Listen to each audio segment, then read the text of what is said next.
নাহি চিন্তা অনিচ্ছাটো যদি বোলৈ হৰি তথাপি পলায় পাপ কম্পিতৰ তৰি যেন ক্ষুদ্ৰ মৃগে নাদ শুনি আহিং হৰ জীৱ ৰাখি হৈব তৈৰ দেখনে অন্তৰ নাৰায়ণ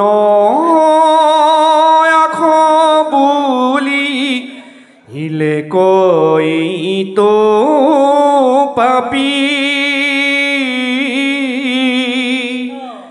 ভৈলে প্ৰায় চিত হবে পাপৰ তথাপি অৰ্ধ নামে কৰ মহা প্ৰলয় পাপৰ ইটো দি যে উচ্চাৰিলে চাৰিও অক্ষৰ হিৰামে হেন জানাই আৰু আত পাপ আছে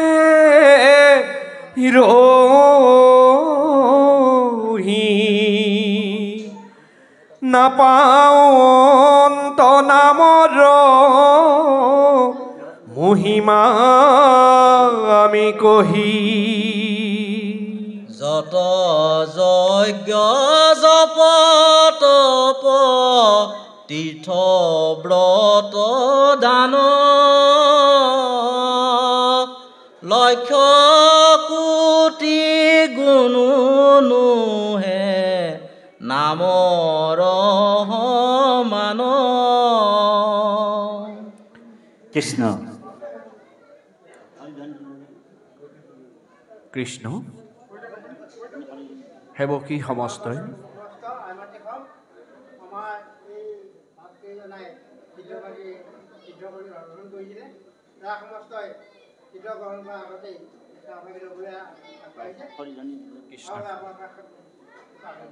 কৃষ্ণ হৰি কৃষ্ণ কৃষ্ণ কৃপালু বাপাই সমস্ত এই নামৰ মহিমাটো কৈছে নাৰায়ণ নাম উচ্চৰিলে অনিচ্ছায়ে এতেকে কৰিলে ইটো বিপ্ৰ প্ৰায়ুষ যথোচিত কোটি জনমৰ পাতকৰ প্ৰায়ুচিত। এতিয়া এই নাৰায়ণ নামটো যে আমি ঈশ্বৰ আজি আমি অজামিলে যেনিবা অন্তিম সময়ত নাৰায়ণ নাম লৈ কিনি গতি পালে, এতিয়া আপোনালোক আমি পাম ন নাই প্ৰশ্ন হয়নে বাৰু? অজামিলেতো পাই গ'ল গতি, এতিয়া আমি আপুনিও নাৰায়ণ নাম লৈ গতি পাম। কিন্তু এই যে নামৰ অভ্যাসটো আপুনি মই কৰিব লাগিব, মূল দৰ্শন এইটো। আজি আপোনালোক আমি এইটো অভ্যাস কৰি আছোঁ, এইটো অখৰা কৰি আছোঁ দেই, অখৰা কৰি আছোঁ মানে ৰিহাৰ্চল কৰি আছোঁ। এতিয়া ৰিহাৰ্চল বা অখৰা আকৌ দুই প্ৰকাৰৰ। ভাওনা যেনেকৈ অখৰা কৰে সেই অখৰা কেই প্ৰকাৰৰ? দুই প্ৰকাৰৰ। এটাক বচন কয়, এটাক মোচন কয়। বোলে বচনটো আপুনি ভালেই গাই থাকে, মোচনটো যদি বাইনৰ লগত তালে তালে মানে খোলৰ তালে তালে যদি নিমিলায়, তেনেহ'লে যিদিনাখন অন্তিম সময়ত তেওঁ ভাও গাব লাগে সেই ভাও গাবৰ সময়ত কিন্তু খেলি মেলি হৈ যায়, হ'বনে? সেইকাৰণে বচন আৰু মোচনটো ঠিক কৰিবলৈ হ'লে কাৰ ওচৰলৈ যাব লাগিব? আমি সাধুৰ সংগলৈ যাব লাগিব। বাপাই সমস্ত বৰ গুৰুত্বপূৰ্ণ দৰ্শন। আজি আপুনি মই বচন আৰু মোচন এই দুইটাই ঠিক কৰিব লাগিব ভকতৰ সংগত। আজি আমি এইটো ৰিহাৰ্চলটো কৰিব লাগিব। কিছুমান মানুহে নামতো আহি কিনি খেলি মেলি কৰি থাকে, কথা পাতি থাকে বেছিকৈ। বোলে এইফালে নামাচাৰ্যৰ নাম গাই থাকে, কিন্তু তেওঁ কি কৰে, খুটা এটাত আহি ধুনীয়াকৈ আউজি লৈ আৰু কথা পাতি থাকে, হয়নে বাৰু? আকৌ কেতিয়াবা আকৌ টোপনিও যায় সেইজন। আৰু যেতিয়া বোলে নাম গোৱা শেষ হয়, ভকতে যেতিয়া প্ৰসাদ বিতৰণ কৰে, প্ৰসাদৰ টোপোলাটো লয় আৰু ঔ হৰি ৰাম ঘৰলৈ গুচি যায়। এনেকুৱা যদি আমি হওঁ, তেতিয়াহ'লে আমি জীৱনভৰ নাম লৈ থাকিলেও কিন্তু অজামিলে যেনেকৈ অভ্যাস কৰিছিল, নিজৰ পুত্ৰক খা হৈ নাৰায়ণ, আ হৈ নাৰায়ণ, এনেকুৱা ধৰণৰ মৰম চেনেহেৰে তেওঁ মাতিছিল। সেইকাৰণে এই অভ্যাসটো নাৰায়ণ নামৰ আছিল তেওঁৰ। আৰু এই নাৰায়ণ নামটো এনেকুৱা কৈছে, নামৰ মহত্বত পাঠে আমাক কৈছে কি বুলি ক'লে, বৰ সুন্দৰ দৰ্শন। এই সুন্দৰ দৰ্শনটো হৈছে নাৰায়ণ আখ বুলিলে ক ইটো পাপী, ভৈলে প্ৰায়শ্চিত হবে পাপৰ তথাপি। যে অন্তিম সময়ত যে তেওঁ ঈশ্বৰৰ নামটো ল'লে, যদিও তেওঁ পাপ কৰ্ম অনেকেই কৰিছিল, হয়নে বাৰু? আৰু অন্তিম সময়ত কিন্তু তেওঁ নাৰায়ণ নামটো আহি গ'ল। তাৰমানে এইটো আচলতে ভগৱানৰ কৃপা আছিল। প্ৰাক জন্মানি অনুশিক্ষিতম, তেওঁ পূৰ্বতে সংস্কাৰ আছিল, তাৰমানে অযযোগ অমিল। প্ৰথমে মিল আছিল, কিবা এটা কাৰণে অমিল হৈ গ'ল নহয়। সেই কাৰণটো কি? সেই খিচিৰি নামৰ বেশ্যাগৰাকী, সেই খিচিৰি বেশ্যাৰ আমি যে ৰূপ ৰস গন্ধ স্পৰ্শ এইবিলাকত যে আহকতি হৈ যায় জীৱই, এই জীৱই যেতিয়া আহকতিত পৰি যায় তেতিয়া ঈশ্বৰক পাহৰি যায় আৰু আমিও অজামিলৰ নিচিনা পতিত হৈ যাওঁ। আৰু যেতিয়াই ভগৱন্তৰ কৃপা হয় জীৱটোক, কাৰণ তেওঁ পূৰ্বতে ভক্তি কেতিয়াও নষ্ট হোৱা বস্তু নহয়, বৰ গুৰুত্বপূৰ্ণ কথা। ভক্তি ভস্ত নহয়। আপুনি যদি এই জন্মটো যদি ঈশ্বৰৰ নাম লৈ আছিলে, কিবা এটা কাৰণত যদি আপুনি পথভ্ৰষ্ট হৈ গ'ল, পথভ্ৰষ্টহে হৈছে, কিন্তু ভক্তিভ্ৰষ্ট নাই হোৱা, আপোনাৰ বেলেঞ্চটো আছেই। আপোনাক অহা জন্মত হ'লেও ভগৱন্তই এইটো কৃপা কৰি দিব। যেনেকৈ ইন্দ্ৰদ্যুম্ন ৰজা, তেওঁ ভগৱন্তৰ ভকত আছিল, একান্ত ভকত। আৰু ভগৱন্তৰ ভক্তি কৰি থাকোঁতে কি হ'ল, এদিন দুৰ্বাসা মুনি আহিল, ভকত। দুৰ্বাসা মুনিও ভকত। সেই ভকতক বহিবলৈ আসন নিদিয়াৰ কাৰণে দুৰ্বাসাই অভিশাপ দি দিলে, তোৰ স্বভাৱটো হাতীৰ নিচিনা হৈ আছে, গতিকে তই হাতী জন্ম হবি বুলি তেওঁক মানে অভিশাপ দিলে। এই যে আমাৰ গ্ৰাহ গজেন্দ্ৰৰ উপাখ্যান পাইছেনে? সেই গ্ৰাহ গজেন্দ্ৰত তেওঁ সেই গজেন্দ্ৰ এইটো ইন্দ্ৰদ্যুম্ন ৰজা আছিল পূৰ্বতে। তেওঁ যে ভক্তিটো নাশ হোৱা নাছিল, ভক্তি ভস্ত নহয়, তেওঁ গজেন্দ্ৰ হৈ হাতী হোৱাৰ পিছতো ঈশ্বৰক স্মৰণ কৰিব পাৰিছে একেবাৰে শেষত। সেইকাৰণে কৈছে, শুনে ধৰি পদ্মগুট ওপৰক তুলি, গজেন্দ্ৰ শৰণ লৈলা ত্ৰাহি হৰি বুলি। তেতিয়া ৰজা পৰীক্ষিতৰ প্ৰশ্ন আহিল যে, হে নাৰায়ণ, হে শুকগুৰু, হে গুৰুদেৱ, তুমি এটা কথা আচৰিত কৈছা যে মানুহেই ভগৱন্তৰ নাম অন্তিম সময়ত স্মৰণ কৰিব নোৱাৰে। গজেন্দ্ৰ যে পশু আছিল, তেওঁনো কেনেকৈ ঈশ্বৰৰ নাম স্মৰণ কৰিলে? প্ৰশ্ন। তেতিয়া এই কথাটো উত্তৰত কৈছে যে গজেন্দ্ৰৰ পূৰ্বজন্মত সংস্কাৰ আছিল, গতিকে আপোনাৰ মোৰো সংস্কাৰ থকাৰ কাৰণে আজি মই এই নামঘৰত বহি আছোঁ। এনেই বহা নাই আমি যে ভগৱন্তৰ প্ৰতি প্ৰেম অনুৰাগ দৃঢ় বিশ্বাস কিয় হৈছে? আমাৰ কোটি জন্মৰ পূৰ্ব পুণ্যৰ ফল। এই ৰাম শত কোটি জনমৰ মহাপাপ ছয়, যিটো মনুষ্যৰ নিৰন্তৰে ভৈলা ক্ষয়। সিজন কৃষ্ণ কথা শুনিবাক পাৰে, পাপীৰ কাণত পাপ হুচি হেন তাৰে। আজি পাপীৰ কাণত এই কথাবিলাক কিন্তু পাপীয়ে কিন্তু কৃষ্ণ কথা শুনিব সুবিধাও নাপায়। আজি আপোনালোক পূৰ্বজন্মৰ পুণ্যৰ ফলতে এনেকুৱা মহান পবিত্ৰ অনুষ্ঠানটো আপোনালোক আয়োজন কৰিছে আৰু কৃষ্ণৰ ভকত হ'ব পাৰিছে।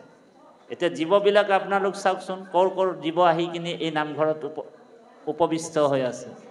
তাঁতি বাপো ক'ৰ হয়? যোৰহাটৰ হয়। তাৰমানে আমি ভগৱন্তৰ লগত আগতেই আমি ঈশ্বৰক দৰ্শন পাইছিলোঁ। কলিত কীৰ্তন কৰিয়া লোকক শুইবেক, নিশ্চয় শুইবেক লোক ভকত। এই সুবিধাটো আমাৰ মহাপুৰুষ গুৰুজনাই কৰি দিছে। কীৰ্তন কৰাৰ লগে লগে ভকতো হ'ব পাৰে। শত কোটি জনমৰ ভৈলা মহাভাগ, নৰ হৰি ৰক জীৱে তেবে পাৱে লাগ। তাকত যেবে দয়া মূৰক ভৈলা প্ৰতি আহি সেহিহে কৰিব পাৰে আমাৰো ভকতি। কৃষ্ণই কৈছে নিজেই দশম স্কন্ধ ভাগৱত যে সকলোৱে মোৰ ভকতি কৰিব নোৱাৰে, মোৰ কৃপা হ'ব লাগিব। ভাগ্য উদয়ে বহু জন্ম সমৰ্জিতে নৰহ সৎসংগ চ লভয়তে পুৰুষয় য়দা। বিষ্ণু কৃপা কাপ উজয়তে বুলি কৈছে, ভগৱন্তৰ কৃপা হ'ব লাগিব। এই কৃপা অনুপাতে সেইকাৰণে আমাৰ এভাগী নাম আছে নহয়, আপোনালোকৰ প্ৰাথমিকৰ নাম একেই কৰুণাময়, সকলোৱে গাব অকণমান দেই।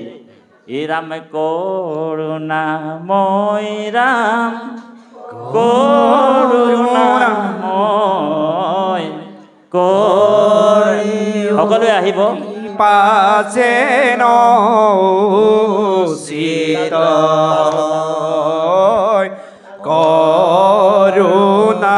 করুণাময় রাম করুণাময়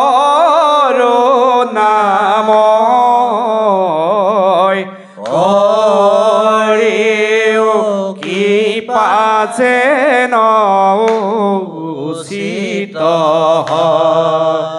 রাম তুমি হে পারখেরনি তোমার কি পাবিনে নাহি কেহি করুণাময় রাম করুণাময় করেও কৃপা যেন উচিত রাম তোমার কৃপাকে হে করিলো অরুণ চরণ তলে দিও কবাখ করুণাময় রাম করুণাময় করেও কৃপা যেন উচিত এ রাম সহজে তুমি রাম করুণা সিন্ধু তোমার কৃপা বিনে নাহি কে বন্ধু করুণাময় রাম করুণাময় করেও কৃপা যেন উচিত হে রাম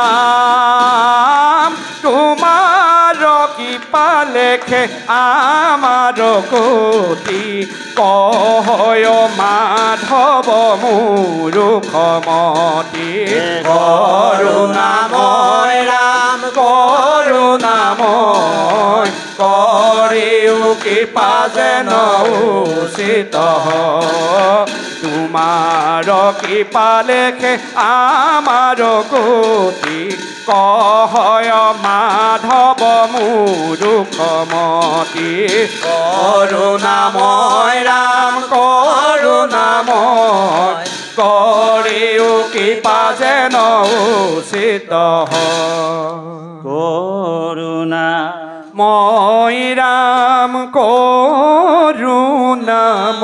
করুণাময় করেও কৃপা যেন উচিত।